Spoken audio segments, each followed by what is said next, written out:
Shalom à toutes, shalom à tous, shalom Talia. Bonjour Jen. Retour après tous ces événements ces dernières semaines. J'aimerais qu'on parle de quelque chose qui se passe entre Pessah et Shavuot. Ça s'appelle la Séphirat HaOmer, le conte du Homer. Est-ce qu'on peut récapituler, expliquer à nos auditeurs qu'est-ce que c'est? De quoi il s'agit? Alors Nachon, à Pessah, donc le peuple juif est sorti d'Égypte. Et puis après, 7 semaines après, ils ont reçu la Torah à Har Sinaï. Et la période entre le moment où ils sont sortis d'Égypte et le moment où ils sont arrivés à Har Sinaï s'appelle Sfirat HaOmer et dure 7 semaines. C'est marqué dans la Torah que Usfartem lachem sheva shabbatot tmimot. Et vous compterez 7 semaines pleines. Entières. 7 semaines entières, oui. Alors qu'est-ce qu'il faut compter et qu'est-ce qu'il faut faire pendant ces semaines-là? Une fois, j'avais entendu qu'il y avait un Rav, un Tanaïn, qui s'appelait Rabbi Yehuda Bar Ilai, et il avait dit que quand il buvait les 4 verres de Leila Seder, il avait une migraine jusqu'à Shavuot. Et en fait, ce qu'il nous expliquait, c'était qu'au moment où le peuple juif est sorti d'Égypte et qu'ils ont, ils ont une délivrance physique, c'était quelque part, oui, une délivrance, parce que physiquement, ils n'étaient plus sous le joug des Égyptiens, mais d'un autre côté, c'est pas aussi facilement qu'on oublie 210 ans d'esclavage. C'est pas aussi facilement qu'après 210 ans où on pouvait rien faire, on pouvait pas réfléchir tout seul, où il y avait toujours autour de nous, réfléchir, oui, Dafka, mais au niveau physique. On était tellement oppressés, complètement oppressés. C'est pas du jour au lendemain qu'on arrive à s'en libérer. Et de façon très intéressante, on le voit quand le peuple juif sort d'Égypte, on voit psychologiquement qu'ils sont pas vraiment encore délivrés. Ils regardent derrière eux, ils voient les Égyptiens qui courent derrière eux, ils demandent à Dieu, attends, tu nous as amenés dans le désert pour nous faire mourir maintenant ici. Ils ne se sentent pas du tout en terrain sûr, ils ne sont pas en confiance. Et c'est un processus psychologique d'arriver à cette délivrance. Et ce processus psychologique, il a duré durant ces 7 semaines.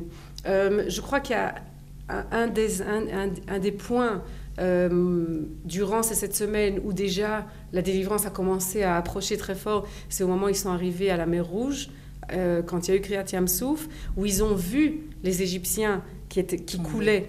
Donc, quelque part, ils voient enfin que leurs oppresseurs, ils commencent à disparaître et ils commencent un petit peu à s'apaiser. Et c'est seulement à ce moment-là qu'ils peuvent se diriger vers Har Sinaï et être aptes à recevoir la Torah, à être quelque part les serviteurs de Dieu. Donc pendant la période entre Pessah et Shavuot, je dirais que c'est le processus de délivrance qui a été mis en place au moment de Pessah qui va prendre place jusqu'à Shavuot. Et du coup, ce sont ces 7 semaines du Homer, de la Sfirat HaOmer. Maintenant, qu'est-ce qu'on fait? Comme tu l'as demandé, qu'est-ce qu'on fait pendant ces jours-là? On compte. Ça veut dire quoi, on compte? Chaque jour, on compte. Chaque jour donc, qui est passé. Et chaque jour représente, je ne vais pas rentrer dans les détails parce que moi-même, je n'y comprends pas grand-chose, mais dans la Kabbalah, il y a toutes sortes de sphères, il y en a 7. Et là, pendant ces jours-là, on compte, je ne sais pas comment expliquer ça, c'est toutes sortes de petites sphères dans les grandes sphères, etc. Mais en fait, pratiquement de quoi c'est vraiment, il s'agit. On compte, nous sommes le premier jour, nous sommes le deuxième jour. Nous sommes le premier jour et aujourd'hui, nous allons corriger telle et telle valeur qui appartiennent à ces sphères kabbalistiques. Et on doit arriver en fait à la valeur suprême qui est Malchut Sheba Malchut, la royauté dans la royauté, pour justement arriver à être comme des rois qui sont capables aussi de recevoir la Torah. Donc quelque part, pendant ces jours-là, on travaille sur nous-mêmes. On est censé travailler sur nous-mêmes, on est censé évoluer, corriger chacun de nos mots pour pouvoir arriver libre de tous ces mots qu'on a, de toutes ces choses qui nous empêchent d'être vraiment libres dans notre petit train-train quotidien et d'être apte à recevoir la Torah, parce que la Torah, elle doit arriver sur un ustensile qui est prêt à la capter. Et ça, c'est le travail qui se passe pendant ces 7 semaines de Sfirat HaOmer. Merci beaucoup, Talia. Alors, messieurs, dames, on compte et on se retrouve la semaine prochaine. Et si je peux rajouter une petite chose aussi, on compte aussi nos nouvelles étudiantes pour l'année prochaine. Ah oui, exactement. Oui, les inscriptions sont à leur summum. On vous mettra le numéro, l'adresse de notre site.